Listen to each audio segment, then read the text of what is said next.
হজ করা কাদের উপরে ফরজ?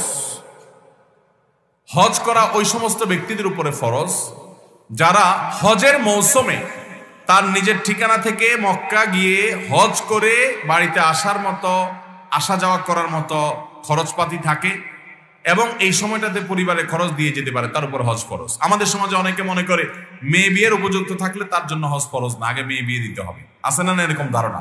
এটা ভুল ধারণা। মেয়ে বিয়ের উপযুক্ত হোক, ছেলে বিয়ের উপযুক্ত হোক, এগুলোর সাথে হজের কোনো সম্পর্ক।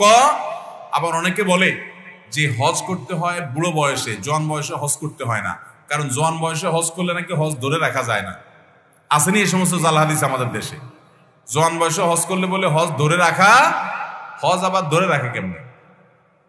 অনেকে বলে যে না, জোয়ান বয়সে হজ করা উচিত না, কারণ হজ করলে অনেক আকাম কুকাম আর করা যায় না, এই জন্য সব আকাম কুকাম করে নিয়ে বুড়ো বয়সে হজ করবে। আমি বলি হজ করলে আর আকাম কুকাম করা যায় না, এটা কোথায় পেয়েছেন আপনারা? কোথায় আছে যে হজ করলে আকাম কুকাম করা যায় না? কোথাও না এরকম কোনো কথা। বরং আকাম কুরাম হজ করলেও করা যাবে না, হজ না করলেও করা যাবে, এর সাথে হজের কোনো সম্পর্ক নাই। জোয়ান বয়সে বরং হজ করা ভালো, কারণ হজ এটা জেহাদ সমতুল্য, কষ্টের একটা কাজ। নারীদের জন্য জেহাদ বলা হয়েছে, অনেক কষ্টের কাজ। আমাদের দেশ থেকে অনেক মুরব্বী চাচারা হজে যায়, কোন রকম মক্কা মদিনায় ঘুরে চলে আসে, হজ হয় না, বোম্বাই হাজি হয়। বোম্বাই হাজি চিনেন? এক সময়